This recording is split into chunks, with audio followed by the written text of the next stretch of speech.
नमस्कार मित्रों, स्वागत है आपका आपके अपने चैनल टीम शिक्षा में। मैं आपका मित्र आपका हार्दिक अभिनंदन करता हूं। तो दोस्तों, फिर से एक बार मैं आपके सामने important question series of science physics part 29 के साथ प्रस्तुत हूं। इसके पहले दोस्तों मैंने अच्छी खासी सीरीज़ करा दी है, तो प्लेलिस्ट में जाके आप उनको देख सकते हैं। डिस्क्रिप्शन में मैं उनका लिंक शेयर कर दूँगा। इन सीरीज़ को देखने का मित्रों फ़ायदा ये होगा कि आपका सारा का सारा सिलेबस ब्रीफली रिवाइज हो जाएगा। और अब जल्द ही मैं सारे टॉपिक्स को वन बाय वन पढ़ाना शुरू करूँगा, क्योंकि जितने भी प्रीवियस ईयर क्वेश्चन हैं लगभग कंप्लीट हो गए हैं। तो इन क्वेश्चंस को आप देखते रहें और साथ ही साथ अब मैं आपको टॉपिक्स से रिलेटेड पढ़ाता रहूँगा, जिससे कि आपके फिजिक्स का पूरा पोर्शन कंप्लीट हो जाएगा। जब फिजिक्स हमारा हो जाता है फिर हम बायो करेंगे और बायो के बाद फिर हम केमिस्ट्री करेंगे। तो मित्रों, ज़्यादा समय न लेते हुए मैं शुरू करता हूँ। चलिए, ये सब कुछ क्वेश्चंस आप डरे रहते हैं जिनके बारे में हम बाद में डिस्कस करेंगे। तो हम पहले प्रश्न से शुरू करते हैं। देखिए, यह है हमारा पहला प्रश्न, डायोड किसके लिए प्रयोग किया जाता है। तो देखिए दोस्तों, जो डायोड होता है वो शुद्धि का मतलब हो गया प्यूरिफिकेशन। अगर हम इंग्लिश में बात करेंगे तो ये प्यूरिफिकेशन के लिए इस्तेमाल होता है। तो इसका ऑप्शन होगा डी। डायोड से रिलेटेड कुछ सामान्य सी बातें मैं आपको बता दूं, क्योंकि वो पूछी जा सकती हैं। जैसे कि डायोड एक्चुअली में करता क्या है। तो देखिए दोस्तों, ये होता है हमारा डायोड का सिंबल। ये जो हमारा ट्रायंगुलर एरिया होता है इसको हम कहते हैं कैथोड, और जो हमारा अदर सिरा होता है उसको हम कहते हैं एनोड। तो सबसे पहले ये हमारा हो गया डायोड का सिंबल। दूसरा मुख्य पॉइंट क्या है? दूसरा इसका मेन पॉइंट है कि ये करंट को एक डायरेक्शन में फ्लो होने देता है। ये करंट को एक डायरेक्शन में फ्लो होने देता है, एक डायरेक्शन में फ्लो होने देता है, फ्लो होने देता है। अब देखिए, ये एक डायरेक्शन में करंट क्यों फ्लो होता है। अगर आप इसके बारे में सोचेंगे तो देखिए, इसके दो सिरे होते हैं, एक होता है कैथोड और एक होता है एनोड। तो एक तरफ क्या होता है मित्रों कि जो इसका रेजिस्टेंस होता है वो जीरो होता है, और दूसरी तरफ क्या करते हैं, हम रेजिस्टेंस को हाई कर देते हैं, जिस वजह से करंट सिर्फ एक डायरेक्शन में फ्लो होती है। तो कई बार ये पूछा जाता है कि जो हमारा डायोड होता है वो यूनिडायरेक्शनल होता है या बाई डायरेक्शनल होता है। तो इसका उत्तर होगा यूनिडायरेक्शनल होता है। अब देखिए, जैसे मैंने बताया था कि इस प्रश्न का उत्तर है शुद्धि, मतलब प्यूरिफिकेशन। प्यूरिफिकेशन का मतलब ये होता है कि जो हमारा डायोड होता है, जब हम डायोड से अल्टरनेट करंट पास करते हैं तो ये अल्टरनेट करंट को रोक देता है, या कह लीजिए अल्टरनेट करंट को डायरेक्ट करंट में बदल देता है। तो हम कई सर्किट में डायोड का इस्तेमाल करते हैं, जिसमें से हम अल्टरनेट करंट को फिल्टर करने का काम करते हैं। ये अल्टरनेट करंट को अलग कर देता है और डायरेक्ट करंट को अपने सर्किट में से फ्लो होने देता है। तो ये इसका फिल्टर या प्यूरिफिकेशन का काम होता है। तीसरी सबसे बड़ी इन्फॉर्मेशन, जो हमारा डायोड होता है वो सेमीकंडक्टर का बनता है। हमारा डायोड सेमीकंडक्टर का बनता है। हम डायोड का अलग अलग इस्तेमाल कर सकते हैं, जैसे हम इसका इस्तेमाल करते हैं सिग्नल मॉड्यूलेटर के रूप में।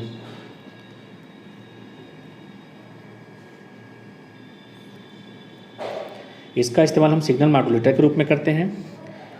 हम इसका इस्तेमाल वोल्टेज रेगुलेटर के रूप में भी करते हैं, ये वोल्टेज को भी रेगुलेट करता है। सिग्नल लिमिटर्स का भी काम करता है। तो ये सारे भी इसके अंतर्गत आते हैं। डायोड के बारे में एक छोटी सी चर्चा और कर लेते हैं कि डायोड कितने प्रकार का होता है। तो देखिए, कई प्रकार के डायोड होते हैं, जैसे कि एक होता है आपका जीनर डायोड, एक होता है आपका टनल डायोड,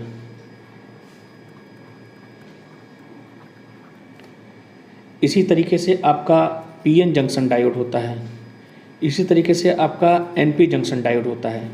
तो मैं इसलिए बता रहा हूँ दोस्तों क्योंकि इससे रिलेटेड क्वेश्चंस भी आता है कि जैसे वोल्टेज रेगुलेटर में हम किस प्रकार के डायोड का इस्तेमाल करते हैं।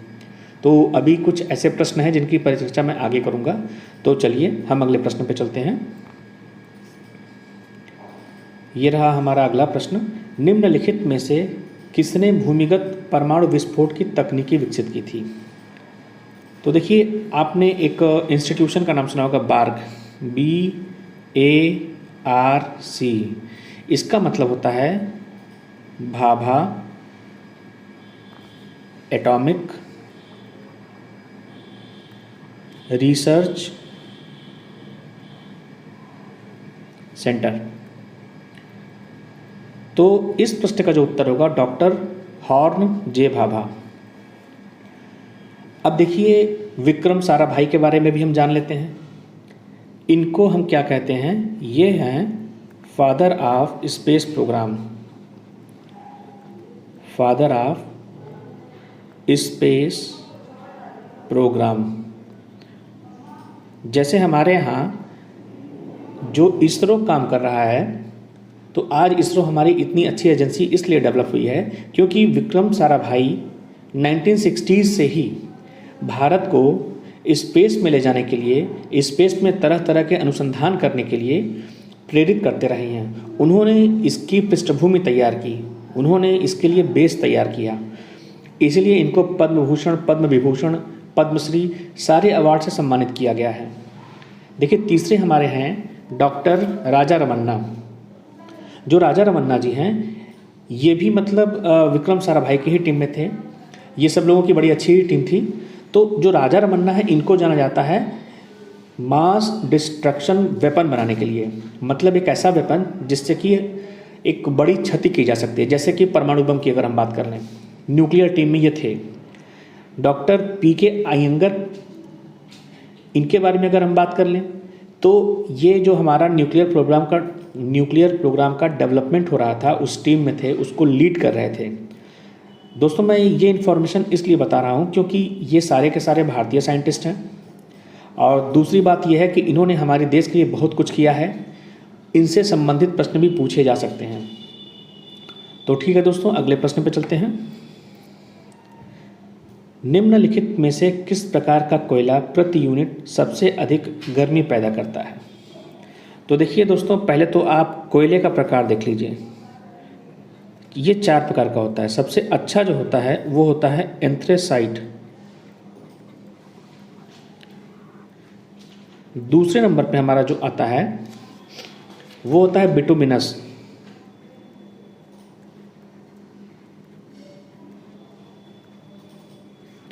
तीसरे नंबर पे हमारा आता है लिग्नाइट,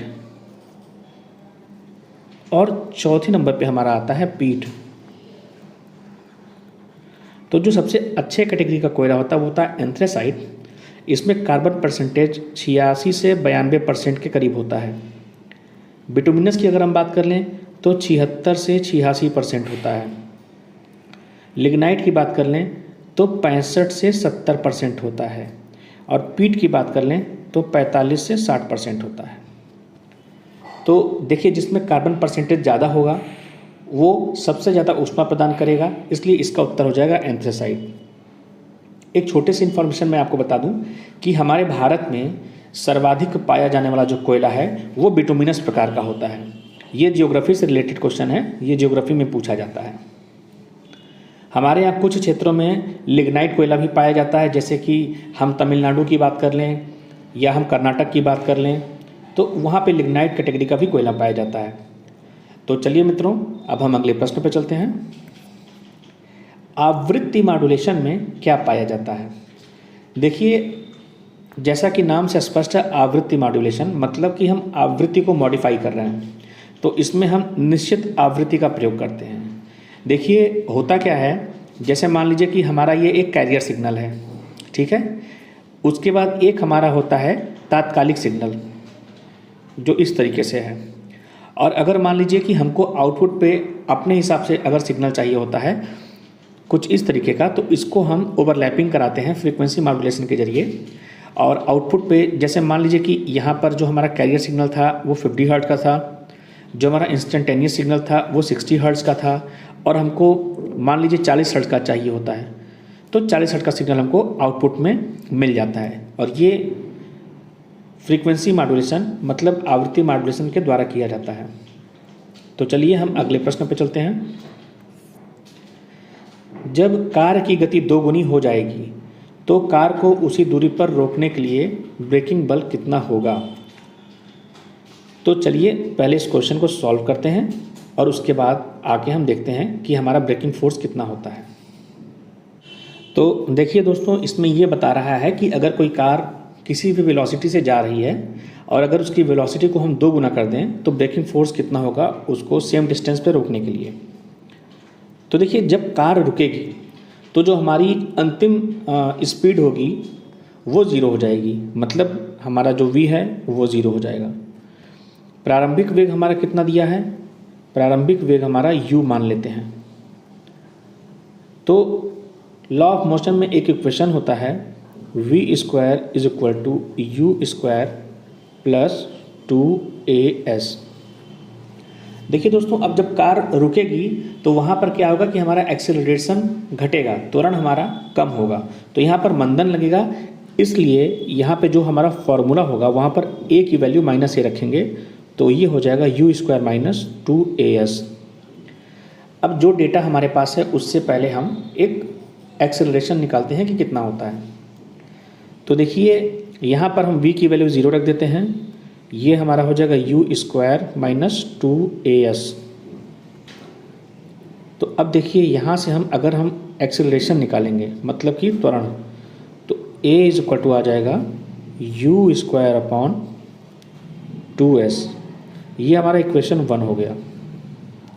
और हमको पता है कि F = m × a होता है, और यहाँ पर हम m × u² / 2s भी रख सकते हैं।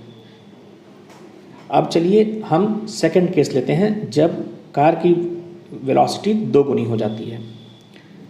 तो देखिए, जब कार की स्पीड 2 गुनी हो जाएगी तो फिर वही फार्मूला लगाएंगे। यहाँ पर हमारा जो अंतिम वेग होगा वो 0 होगा, जो हमारा प्रारंभिक वेग है वो हमारा 2u हो जाएगा, क्योंकि हम वेलोसिटी बढ़ा दिए हैं।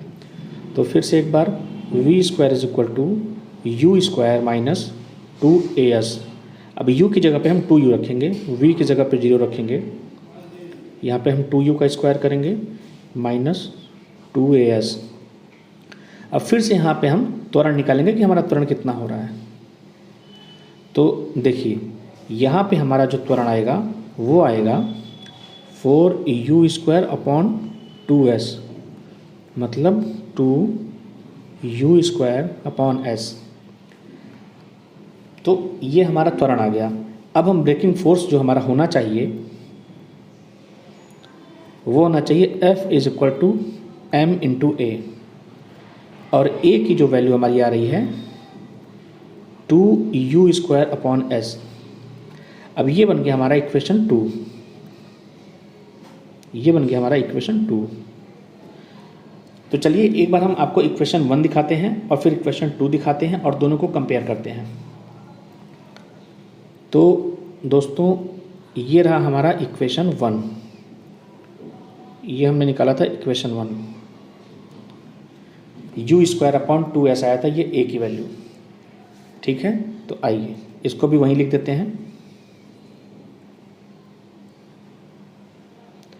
इक्वेशन 1 में हमारा आ गया था a =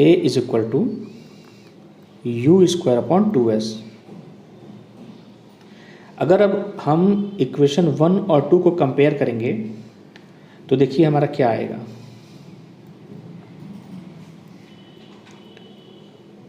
अब जैसे हमारा जो फाइनल ब्रेकिंग फोर्स आ रहा है वो आ रहा है m × 2u² / s। ठीक है, और अगर हम इक्वेशन 1 से u² / s की वैल्यू निकालेंगे तो वो हमारी आ जाएगी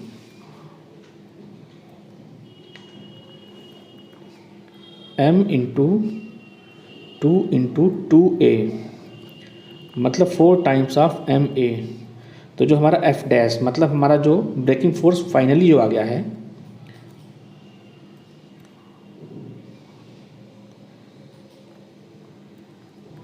देखिए जो हमारा एफ डैश आएगा 4 टाइम्स ऑफ एफ, मतलब जितना पहले हमारा ब्रेकिंग फोर्स लगता अगर वो सामान्य वेलोसिटी से चलती रहती उसका अब 4 गुना लगेगा। ठीक है दोस्तों, एक बार मैं फिर से आपको रिवाइज करा देता हूँ। देखिए थोड़ा सा ट्रिकी क्वेश्चन था। देखिए क्वेश्चन में ये बता रहा था कि कोई कार है और वो किसी वेलोसिटी से जा रही है, अगर हम उसकी वेलोसिटी को 2 गुना कर देते हैं तो ब्रेकिंग फोर्स कितना लगेगा। तो जब रुकेगी तो उसका अंतिम वेग 0 हो जाएगा, और हम पहले मान लेते हैं कि प्रारंभिक वेग उसका u था, तो उस हिसाब से हमने ये इक्वेशन लगाया। रुकने के लिए मंदन होगा तो यहाँ पर माइनस आ जाएगा, और यहाँ से हमने देखिए a की वैल्यू निकाल दी u²/2s। तो हमारा जो ब्रेकिंग फोर्स पहले आता वो आता m × a या m × u²/2s। अब हमने सेकंड केस लिया कि अब हम वेलोसिटी 2 गुनी करके देखते हैं कि हमारा ब्रेकिंग फोर्स कितना लगेगा। तो देखिए जब फिर से गाड़ी रुकेगी तो हमारा जो फाइनल वेलोसिटी होगी वो 0 हो जाएगी। प्रारंभिक वेग को हमने 2u ले लिया और इसी इक्वेशन में हमने वैल्यू पुट कर दी, और यहाँ से हमारी जो एक्सेलरेशन आया है वो हमारा आया है 2u²/s। ठीक है, अब हम इसको ब्रेकिंग फोर्स वाली इक्वेशन में रखेंगे तो हमारा जो इक्वेशन आया है वो आया है F = ma, और यहाँ पे हमने टोटल सॉल्व किया तो m × 2u²/s, ये हमारा आ गया सेकंड इक्वेशन। ठीक है, ये हमारा आ गया सेकंड इक्वेशन, ये था हमारा फर्स्ट इक्वेशन।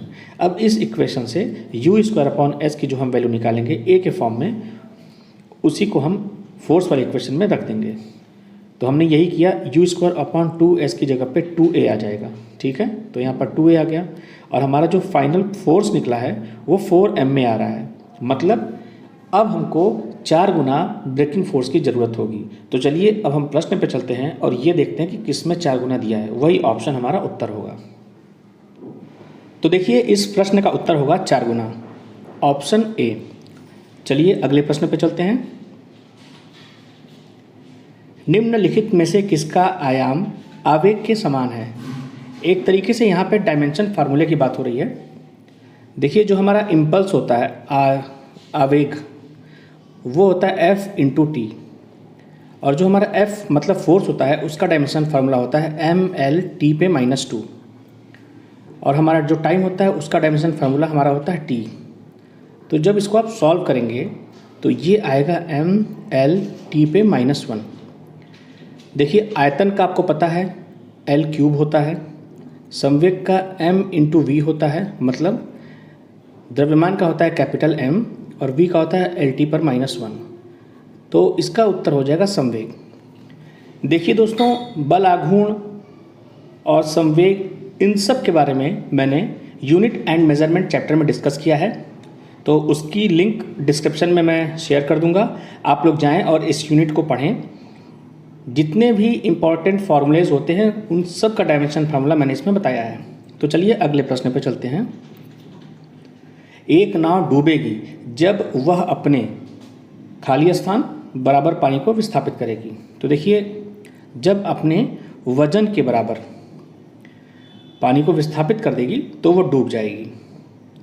दोस्तों ये प्रश्न द्रवों के प्रवाह से पूछा जा रहा है, और अब मैं बहुत जल्द आपको द्रवों का प्रवाह मतलब फ्लो ऑफ लिक्विड का पूरा फंडा बताने वाला हूँ।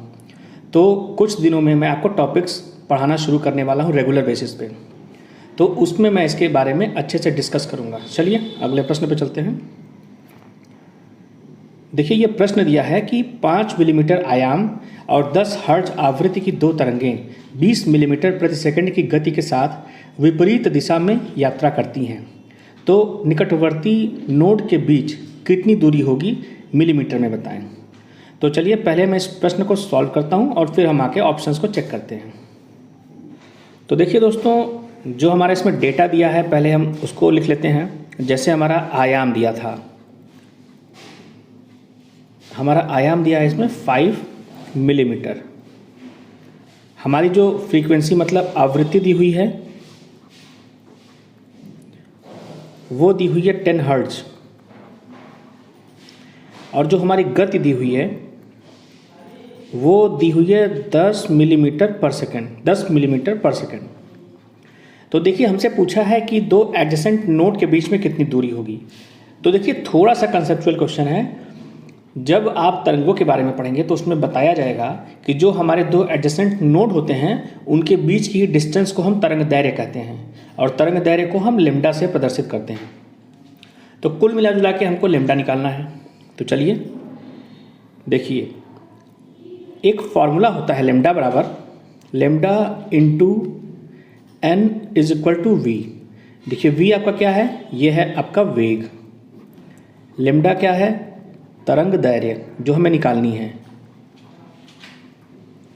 और एन हमारा आवृत्ति है।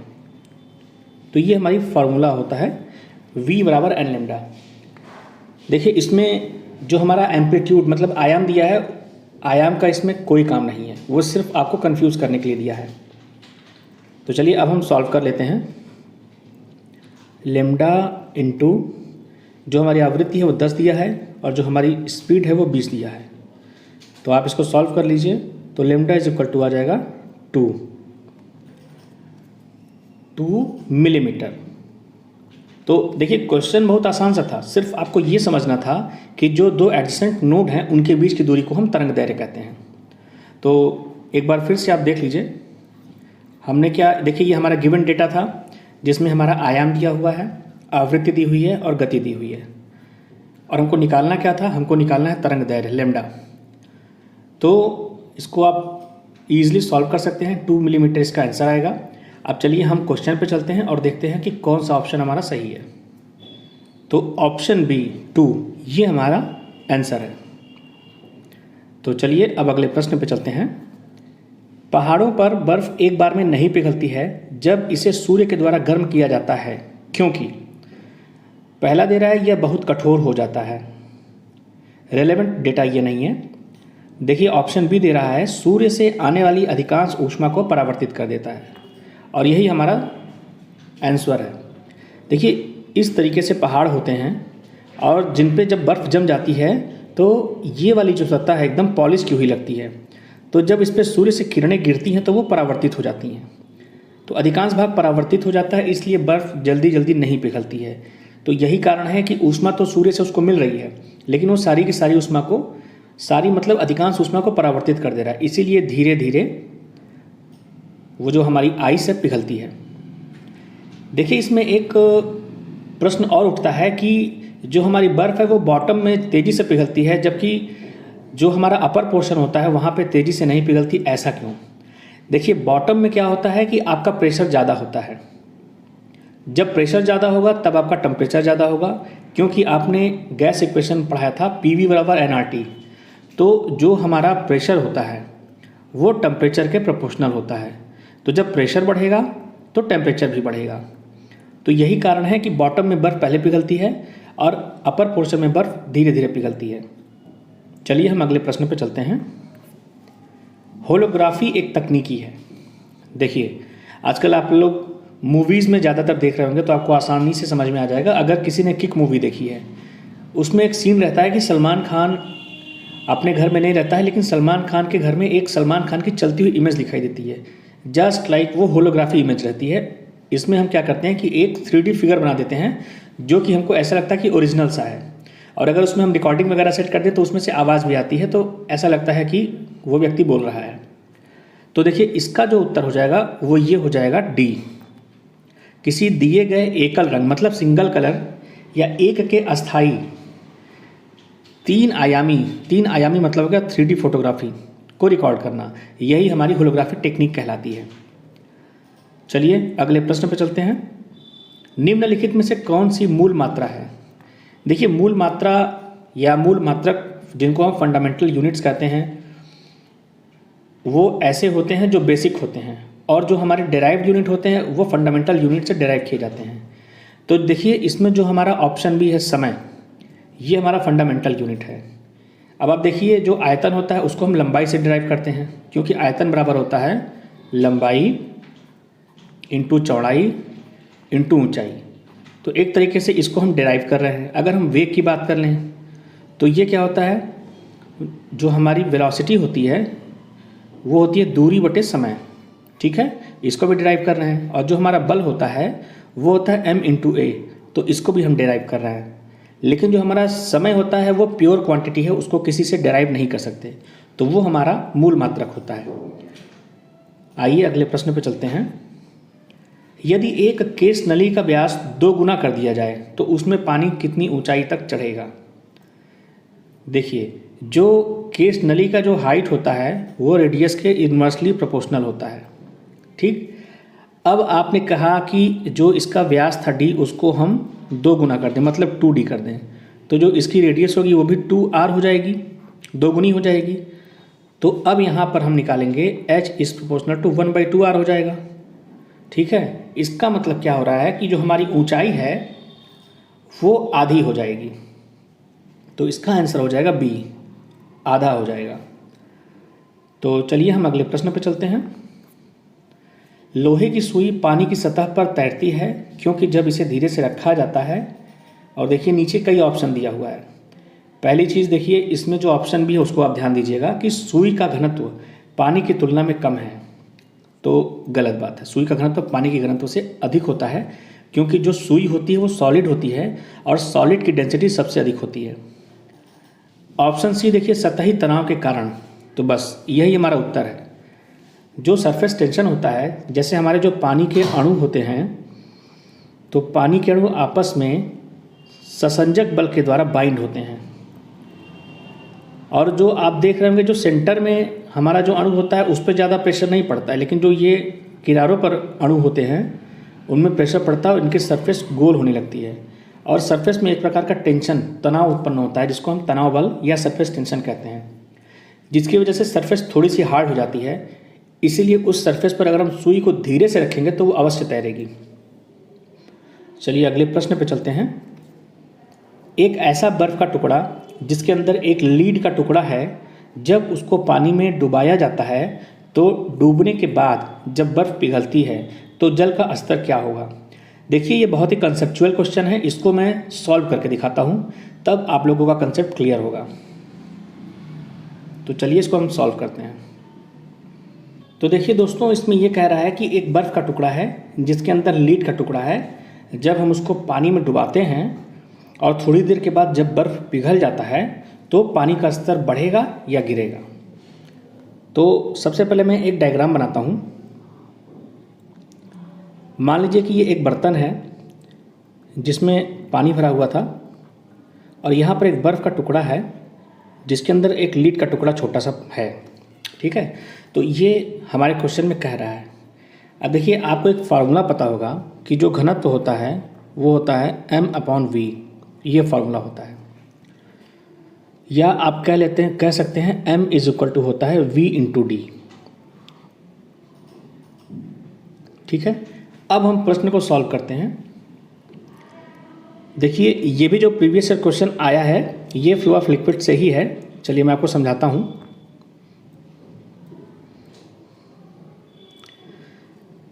देखिए, मैंने अभी आपको एक नाव वाला एग्जाम्पल दिया था कि एक नाव कब डूबेगी, जब वो अपने वजन के बराबर पानी को हटा देगी। तो अब इस समय अगर हम मान लेते हैं कि जो कैपिटल M है ये हमारा बर्फ़ का द्रव्यमान है,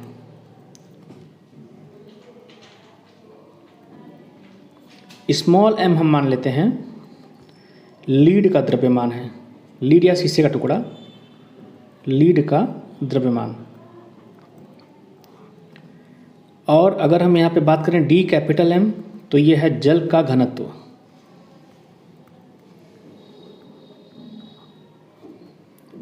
और अगर हम DL लिख दें तो वो हो जाएगा लीड का घनत्व।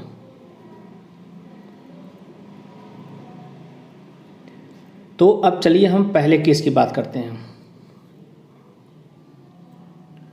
पहले केस में क्या है, जब बर्फ का टुकड़ा डूब रहा है, बर्फ का टुकड़ा डूबता है, तो देखिए इस समय जो बर्फ के टुकड़े का जो टोटल द्रव्यमान होगा, चूंकि उसके अंदर लीड का टुकड़ा है, तो capital M plus small m ये टोटल द्रव्यमान होगा, इंटू G, ये उसका भार हो गया, इज इक्वल टू dmv0g। देखिए अभी मैंने आपको बताया था कि जो हमारा द्रव्यमान होता है वो घनत्व इंटू आयतन होता है, ठीक है। तो घनत्व इंटू आयतन मैंने यहाँ पे कर दिया। अब ये जो है इक्वेशन हमने बताया था कि जब अपने भार के बराबर ये जल हटाएगा तो डूबने लगेगा। तो अब बर्फ़ का टुकड़ा डूब रहा है। अब यहाँ से हम आयतन की अगर बात कर लें, यहाँ से हम अगर आयतन निकालेंगे तो वो आ जाएगा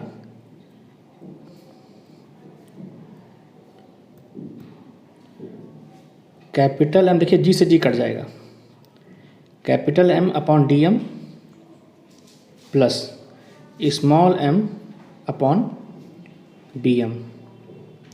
ये हमारा आ गया V0, मतलब पहला आयतन है ये जब बर्फ़ का टुकड़ा डूबता है। अब चलिए हम केस सेकंड लेकर चलते हैं। अब इस केस में क्या हो रहा है कि बर्फ़ पिघल चुकी है, अब लीड का टुकड़ा डूब रहा है, लीड का टुकड़ा डूबता है।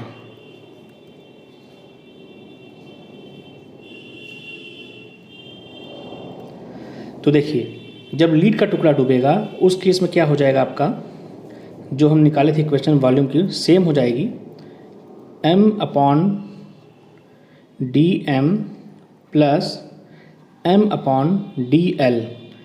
क्योंकि अब पानी तो मतलब बर्फ़ तो पिघल चुकी है, लेकिन जो लीड है वो सॉलिड होती है तो वो पिघलेगी नहीं। तो यहाँ पर m अपॉन dl हमने लिख दिया। अब हमको एक चीज़ ये भी पता है कि जो डेंसिटी ऑफ लीड है वो डेंसिटी ऑफ वाटर से ज़्यादा होगी, क्योंकि लीड हमारा सॉलिड होता है। तो अब आप इस इक्वेशन में देखिए ये m अपॉन dl, इसकी वैल्यू क्या हो जाएगी, इसकी वैल्यू कम हो जाएगी। तो जब वैल्यू कम हो रही है तो मतलब टोटल इक्वेशन अगर हम देख लें तो ये जो v है ये v भी कम हो रहा है, तो v0 v से बड़ा हो जाएगा। तो इसका मतलब ये हुआ कि जो हमारा पानी का स्तर है उसका जो आयतन है उसका जो लेवल होगा वो कम हो जाएगा। अब एक बार मैं फिर से आपको समझा देता हूँ। आइए देखिए, सबसे पहले हमने आपको बताया कि क्वेश्चन में दिया क्या है कि ये बर्फ़ का टुकड़ा है और इसके अंदर ये लीड का टुकड़ा है, और कोई वस्तु पानी में तब डूबती है जब वो अपने भार के बराबर जो है या अपने वजन के बराबर पानी हटा देती है, तो वो डूब जाती है। तो हमने यहाँ पे आपको बताया कि जो घनत्व होता है वो द्रव्यमान बटे आयतन होता है। तो यहाँ से m is equal to V D equation आ गया। अब देखिए हमने क्या किया, यहाँ पर हमने मान लिया कि जो कैपिटल M है, क्योंकि बर्फ़ का टुकड़ा बड़ा था, तो जो कैपिटल M है वो बर्फ़ का द्रव्यमान है, स्मॉल m लीड का द्रव्यमान है, dm ये जल का घनत्व है और dl ये लीड का घनत्व है। उसके बाद हमने आपको बताया, पहला केस लिया कि जब बर्फ़ का टुकड़ा डूबता है तो mg इज इक्वल टू, अब यहाँ पर m की जगह पे हमने mg जो टोटल द्रव्यमान होगा capital M plus small m into g, ये हमारा dm इंटू वी नॉट। हमने बताया था ना कि जो हमारा द्रव्यमान होगा वो घनत्व और आयतन का गुणनफल होता है, तो वही चीज़ मैंने यहाँ लिख दी। और यहाँ से हमने पहले वी नॉट निकाला, जो हमारा पहला वॉल्यूम है वो हमारा आया m upon d m plus small m upon d M.